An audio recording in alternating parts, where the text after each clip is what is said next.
तू तो वकील है, मुझे क्या पता इन सब का। तूने तो पढ़ रखा है। तो तू भी पढ़ ले, कोई काम की चीज़ भी पढ़ ले, तुझे भी पता होना चाहिए ये सब। अच्छा, मैं तुझसे अपनी इंजीनियरिंग के सवाल करूँ, तुझे आते होंगे? नहीं ना।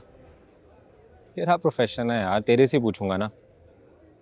मैंने भी फराज सिर्फ पढ़ ही रखा है, मैं भी मुद्दई हूँ, पहली बार देख रही हूँ ये सब कुछ।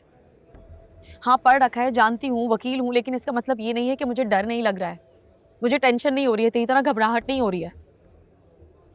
हाँ हूँ वकील, लेकिन आज मुद्दई हूँ, औरत हूँ जो पूरी दुनिया में बदनाम हुई है, और भी होंगी तब, कब? जब मीडिया ये बात बाहर निकालेगा।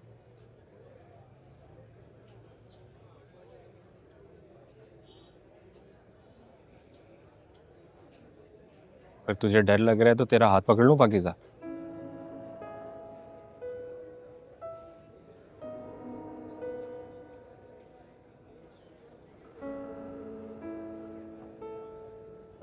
मैं कहाँ कहाँ ढूंढ ढूंढ के पागल हो गई हूँ आपको। आप दोनों यहाँ खड़े हो।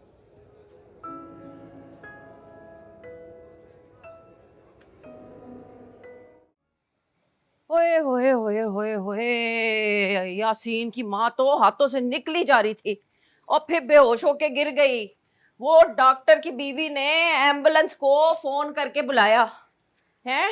यूं आई एम्बुलेंस, सायरन बजाती, टीनी टीनी टीनी टीनी, पूरा मोहल्ला जमा हो गया। अकबर तुझे नहीं आवाज आई सायरन की?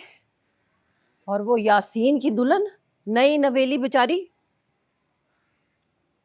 तौबा तौबा, वो सर नीचे करके गुमसुम बैठी थी। ये डॉक्टर की बीवी भी बड़ी जालिम है, बोली देखो इसको आपा कैसे सर झुका के चुपचाप बैठी है। लगता है यासीन की गिरफ्तारी की खुशी हो रही है इसको। मुझे क्यों सुना रही हैं? कर रही हैं अपनी मर्जी तो चुप करके बैठे। तुझे तो मैं यूं सुना रही हूं अकबर कि दुनिया बड़ी जालिम है, बड़ी जालिम है दुनिया। जालिमों को और गुनाहगारों को बख्श देती है। बख्श भी क्या देती है? वो आया करता था ना यासीन, कैसे मजे से यहाँ पे सैन में तेरे साथ बैठा करता था, बातें करते थे तुम दोनों, हम लोग चाय पानी भी पूछ लिया करते थे।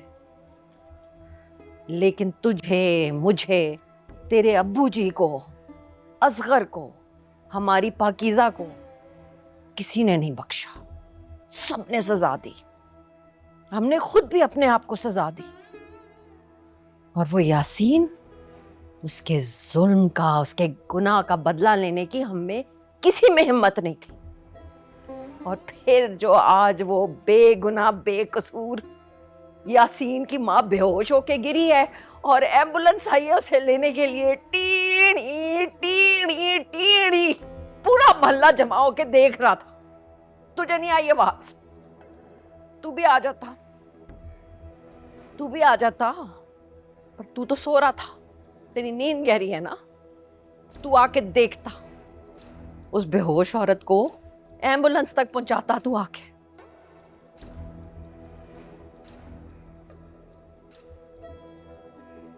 बड़ी जालिम है, बड़ी जालिम है। और अपनी आंखों से देख के आ रहा हूँ पाकीज़ा, हथगड़ियाँ लगी हुई थी उसे। मैं तो जाके सामने खड़ा हो गया कि नजर आया उसे, कि आ गया उसका तमाशा देखने। लेकिन मजाल है जो उसने आंख उठा के भी देखा हो। वैसे पता लग तो गया होना उसे कि मैं खड़ा हूँ, जानबूझ के नहीं देख रहा हूँ ना मेरी तरफ। शर्म जो आ रही होनी है उसे। और सुना है कि मीडिया के सामने ऐसे ऐसे बड़ा कर रहा था, फिर सामने अपनी गंदी स्माइल भी दे रहा था। मीडिया था वहाँ? वो ऐसा वैसा मीडिया, बंदे पे बंदा चढ़ा हुआ था। आप दोनों को ढूंढ रहे थे। आसिम सर ने कहा कि किसी को बताना मत कि तुम पाकीज़ा के भाई हो, वरना सारे तुम्हारे पीछे पड़ जाएंगे। बेचारा मीडिया। वैसे दिल तो मेरा कर रहा था कि एक आधा इंटरव्यू दे ही दूं, फिर मैंने कहा आज बाल नहीं सही बने हुए। चलो कोई नहीं, नेक्स्ट टाइम जरा नहा धो के साफ सुथरा होके आऊँगा, फिर दूंगा इंटरव्यू। ये छोटे छोटे चैनल वाले जो होते हैं, फोन पकड़ के टिकटॉकर बने फिरते हैं, इनको नहीं देना मैंने इंटरव्यू। जरा कोई बड़ा चैनल हो, फिर मजा भी आए टीवी पे आने का। क्यों फराज भाई? हाँ,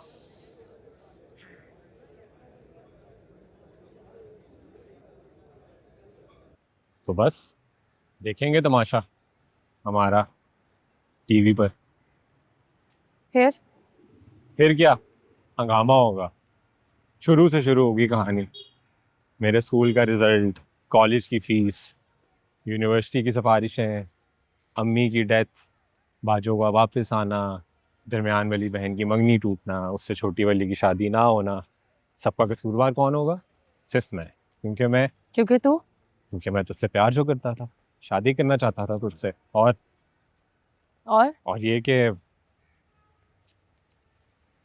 ये कि तुझे पता तो है सब कुछ पाकीज़ा। क्योंकि मैं वो बुरी लड़की हूँ जिसकी वजह से तू और तेरा खानदान बदनाम हो गया है। इस सदमे की वजह से तेरी अम्मी की डेथ हो गई है, बाजू मैं के आके बैठ गई है। तेरी दोनों बहनों की शादी का तो सवाल ही पैदा नहीं होता। तेरा अपने ही घर में दाखला बंद हो गया, इसलिए क्योंकि तू मुझे पसंद करता था और शादी करना चाहता था।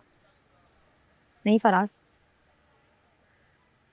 ये सब कुछ इसलिए हुआ है क्योंकि मैं वो बुरी लड़की हूँ जो होटल के कमरे में तेरे साथ गुलछड़े उड़ा रही थी, और अब तुझे यहाँ अदालत ले आई है मजीद रुस्वा होने के लिए, जलील होने के लिए। क्या बकी जा रही है? मैं अपनी मर्जी से आया हूँ यहाँ। मेरे लिए आया है, मेरी वजह से आया है, क्योंकि मैं हूं ना गुनहगार, मैं हूं कसूरवार, मैं हूं जालिम, और मजलूम भी मैं हूं। तुम सब तो मासूम हो ना, इज्जतदार हो, बेगुनाह हो। क्या किया है मैंने जो तुम मुझे ऐसे बोली जा रही है?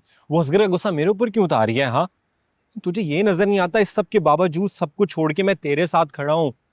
तुझे पता है मैं अपने घर नहीं रहता सिर्फ इसलिए कि वहां तू नहीं रह सकती, तुझे वहां इज्जत नहीं मिल सकती। और यहाँ आज मैं तेरे साथ इसलिए मौजूद हूँ क्योंकि मुझे लगता है पाकीज़ा कि हम दोनों ही हैं एक दूसरे के लिए। हमारा सब कुछ साझा है, हर दुख, हर मुकदमा, हर जुल्म, हर बदनामी, क्योंकि मुझे लगता है कि अगर कोई हक पर है तो वो तू है, अगर कोई पाकीज़ा है तो वो तू है। हाँ, मुझे पता है मेरे घर में फिर से तमाशा होगा, मैं बर्दाश्त कर लूंगा, मैं फेस कर लूंगा जैसे पहले करता आया हूँ। मैं अपना सब कुछ तेरे साथ शेयर करता हूँ। दुख होता है तो तुझे बताता हूँ, डर जाता हूँ तो तेरे पास आता हूँ। इसलिए नहीं कि मैं दुख दर्द बर्दाश्त नहीं कर सकता, मैं घबरा जाता हूँ, इसलिए नहीं, बल्कि इसलिए कि मुझे लगता है कि यार पाकीज़ा सिर्फ तू ही तो है यार, जिसको आके मैं अपना दुख सुना सकता हूँ, जिसको बता सकता हूँ कि पाकीज़ा डर लग रहा है, घबराहट हो रही है, दुख रहा है यार। एक की चार लगाएगा मीडिया, अंदर कोई और बयान रिकॉर्ड होगा, बाहर मीडिया उसे बदल देगा। चस्के लेंगे, तेरे मेरे रिश्ते को जलील करेंगे, हमारे दिल नोचेंगे, बदन के कपड़े फाड़ेंगे, और तर्स खाने इबरत लेने के लिए हमें चौक पर खड़ा कर देंगे नंगा, जख्मी। रिबाजो कुछ भी कर ले, तारिक भाई उन्हें कभी घर वापस नहीं आने देंगे। तेरी बहनें घर से बाहर नहीं निकल सकेंगी, तेरे अब्बू को स्टेट एजेंसी बंद करनी पड़ जाएगी। हो सकता है तेरी नौकरी भी चली जाए, रहने को कहीं घर ना मिले, हो सकता है फिर से मास्क पहनना पड़े, मुंह छुपाना पड़े, छुपकर किसी बिल में रहना पड़े, हो सकता है जान से मारे। हाथ पकड़ लूं पाकीज़ा? चाहो लगा दो डर कैसा